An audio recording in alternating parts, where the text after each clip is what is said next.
I wonder if there's something you've been carrying, maybe for a long time, and you've tried to get past it, or maybe you've not tried anything yet, and you're simply tired of hurting.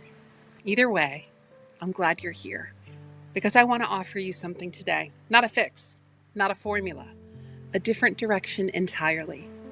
I want to tell you an ancient story because I think this story knows something about healing that most of us were never taught. In Chinese tradition, there is a goddess of compassion named Kuan Yin. Before she was Kuan Yin, she was a princess, a young woman so filled with love that she could perform miracles. Her father was threatened by what she carried, and he sent her into exile, a barren island. He expected her to wither there, to suffer, to give up. Instead, she thrived. Things grew around her, the island came alive. So he sent an executioner, and every blade that touched her neck shattered because she was so filled with love, nothing could destroy her. Until finally one blade succeeded and she died. But she didn't disappear.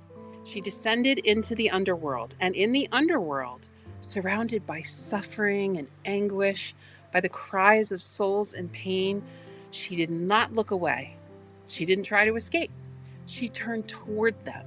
She loved them. She ministered to them. And slowly, that place of suffering began to transform. Hell was becoming something else entirely. Now, the king of the underworld took notice, and he understood he could not afford to let her stay. So he restored her to life, and she was resurrected. And she returned to the living world as Kuan Yin, the goddess of compassion, not in spite of her descent into hell, but because of it. That detail, that turning toward, that's everything. That's the whole thing. I believe there are parts of you that have been in the underworld for a very long time. Parts that have been hushed, exiled, managed, but they survived. Parts that learned to protect you in ways that once made total sense and that still believe at a level beneath your conscious awareness that they have to keep doing what it is they've been doing. And most of what we're taught about healing asks us to get past those parts, to understand them just enough to move on. But that's not what transformed the underworld in our story. What transformed it wasn't strategy or willpower or insight. It was love, presence, a willingness to turn toward the suffering, not as a problem to be solved, but as a being to be met with love and care. When a part of you that has been working very hard, that has been guarding you, defending you, keeping you in the same loop, finally feels genuinely met, finally feels truly seen, not managed, something loosens. Not because you forced it, because you stopped fighting it long enough for it to tell you what it actually needed. That's the shift. That is how hell becomes something else. And that resurrection Kuan Yin experienced, you can experience that too. Not a physical resurrection, but something just as real.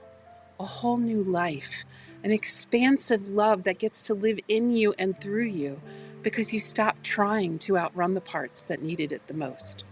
You can be the one who heals you. You can be, for those suffering, hurting, wounded parts of yours, exactly what was missing when those parts took on their roles. You don't need a therapist. You don't need a guru. You, bringing the love that was always yours to give, turned inward. If something in this is landing for you, if you recognize the place I am describing, I want to invite you into the process that can turn your own hell into heaven. I have a live group practice called Notice, Name, Nurture. And in it, I walk alongside you as you learn this process, the turning toward, the staying, the meeting with love. You don't have to have done this kind of work before. You don't have to know which part of you needs your attention. You just have to be willing to turn toward it. Comment N3 below, and I'll send you the link directly, or you can find it in my bio. I hope to see you soon. Grace and peace.